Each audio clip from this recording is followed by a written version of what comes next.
bunda mengandung jika banyak orang terjerumus ke dunia hitam. Mungkin begitulah suratan kehidupan. Karena beberapa alasan, sejumlah orang bertarung dalam kerasnya perjuangan, dari yang bekerja di jalanan hingga berprofesi sebagai preman. Dalam status raja jalanan, mereka begitu ditakuti, sadis, dan bahkan tak segan melukai. Lalu, kehidupan berubah. Entah karena tersadar, ajakan seseorang, atau mencoba peruntungan lain, jalan baru terbentang menjadi seniman. Singkat cerita, sejumlah preman bersalin rupa menjadi artis peran. Dari yang didahulu ditakuti, kini justru dikagumi. Dari yang dijauhi, kini didekati. Inilah para raja jalanan yang kini menjadi seniman.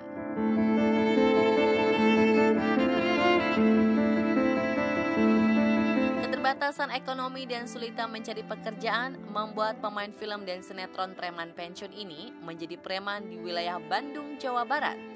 Kelamnya kehidupan demi mencukupi kebutuhan sehari-hari, resikonya adalah penjara menjadi rumahnya, selain jalanan dan rumah kontrakan. Tapi di balik tampangnya yang sangar, ternyata Firmansyah adalah sosok lucu dan humoris. Ketika datang tawaran menjadi pemain sinetron, pria yang lebih akrab dengan nama Ica Naga ini tak menyanyiakan, meskipun tak punya bakat akting.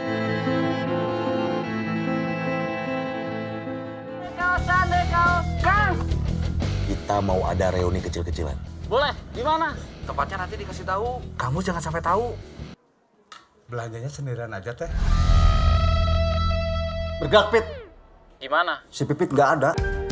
Seperti Ica Naga, Denny Firdaus juga preman di kawasan Bandung dan sekitarnya.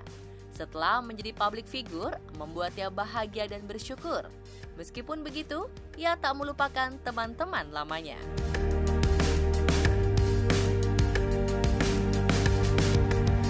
Mustar adalah pemeran Udin dalam sinetron Tukang Ojek Pengkolan.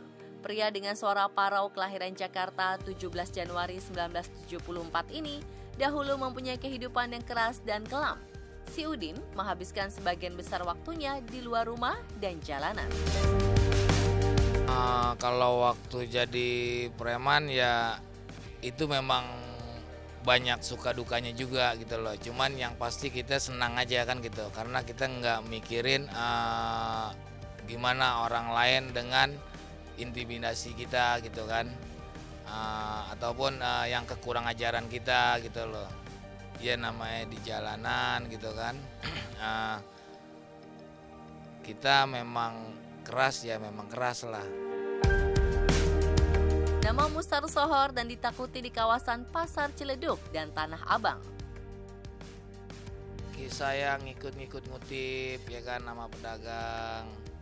Dan dengan pedagang-pedagang di pinggiran juga pernah saya mintain gitu kan. Meskipun menjalani dan mencari kehidupan dengan cara yang tak baik, beruntungnya Mustar tak pernah berurusan dengan pihak berwajib. Alhamdulillah saya nggak pernah untuk ketangkap dan terjaring. Dan itulah rasa syukur saya. Saya bersyukur banget.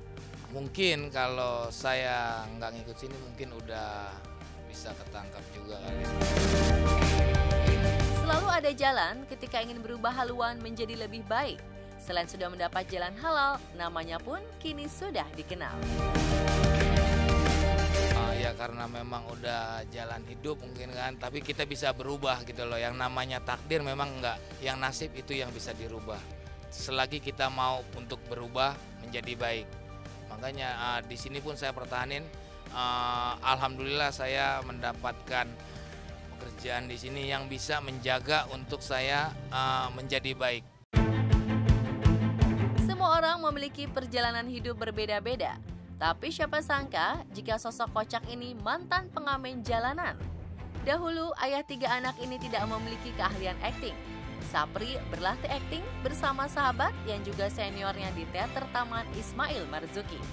Bagaimanakah suka duka komedian ini? Kalau kilas balik, kalau suka dan duka ya lebih banyak dukanya daripada sekarang gitu. Jadi dukanya dulu ya waktu masih zaman jadi pengamen itu masih naik turun bis, naik turun kereta, udah gitu juga masih dari tenda ke tenda, ya buat nyari sedikit rezeki kayak gitu-gitu. Tak banyak yang tahu kalau kelahiran kota hujan Bogor ini pernah bertindak kriminal. Sampai saat ini, Sapri tak pernah berani menceritakan pengalaman buruknya kepada istri tercinta.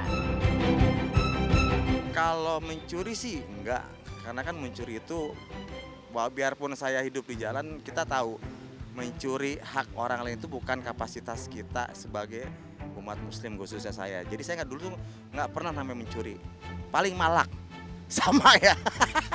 Ya kalau mencuri kan kita mengambil secara diam-diam, kan kalau malak kita kan face to face. Gue minta duit, lu punya apa aja, dan itu memang pernah ngalamin. Sampai saat ini jangan tahu yang mudah-mudahan, tapi ya kalau memang tahu juga kan, tapi dia udah melihat perubahannya seperti apa gitu. Dokter A ini yang bikin saya berubah sampai 360 derajat mungkin karena ada anak laki-laki. Bertambahnya usia membuat Sapri ingin memperbarui catatan perjalanan hidupnya. Sang buah hatilah yang menyebabkan Sapri berubah dan ingin menjadi seorang ayah serta kepala keluarga yang menjadi panutan. Yang membuat sadar ya sebenarnya juga seiring berjalannya waktu, usia kita terus bertambah, udah gitu juga terutama satu punya keluarga, punya anak, punya tanggung jawab, pokoknya punya sesuatu yang memang harus kita jaga. Jadi semua itu secara tidak langsung dan secara otomatis kendor sendiri gitu. Karena saya berpikir juga takutnya suatu saat nanti kalau saya masih terus berada di jalan melakukan hal yang tidak baik, karena kan hukum karma itu tetap ada. Saya takut suatu saat nanti anak dan istri saya digituin sama orang. Berawal pada tahun 1993, pria ini merantau dari Indonesia Timur ke Jakarta. Dia bertekad menjadi seorang penyanyi atau musisi. Namun apalah daya, kerasa ibu kota akhirnya mengubah tekadnya untuk sekedar bisa bertahan hidup. Hampir seluruh lokasi di ibu kota ia kuasai. Ya, puji Tuhan saya diangkat menjadi seorang panglima perangnya preman yang nyatanya luar biasa di ibu kota Jakarta nih ya. Panglima Perang Hercules. Hampir 20 tahun kekuasaan dan kekayaan nyatanya tak membuat dirinya merasa puas. Hingga akhirnya perubahan dan pertobatan pun dimulai pada tahun 2009 saat ia bertemu dengan Posan dan Irem, gitaris band U-Camp. Ya, terpaksa saya akan memilih jalan yang harus untuk bisa bertahan hidup di ibu kota. Pada akhirnya saya menjadi seorang preman. 4 tahun ya, sangat lama, ada sekitar hampir 20 tahun. Meski telah menjalani kehidupan yang keras dan kelam, dirinya beruntung tak pernah berurusan dengan pihak kepolisian. Tidak pernah dikejar-kejar sama polisi, karena saya tahu bahwa hukum ini betul-betul di setiap negara memiliki hukum. Jadi kalau memang saya melakukan sesuatu salah, maka silakan saya dihukum. Dan kalau saya melakukan sesuatu yang benar, jangan pernah saya dihukum. Perlahan kehidupannya sudah mulai berubah. Pada tahun 2010, jalan hidup menuntunnya menjadi penyanyi. Selain memang menjadi cita-cita, Cobra memiliki modal vokal.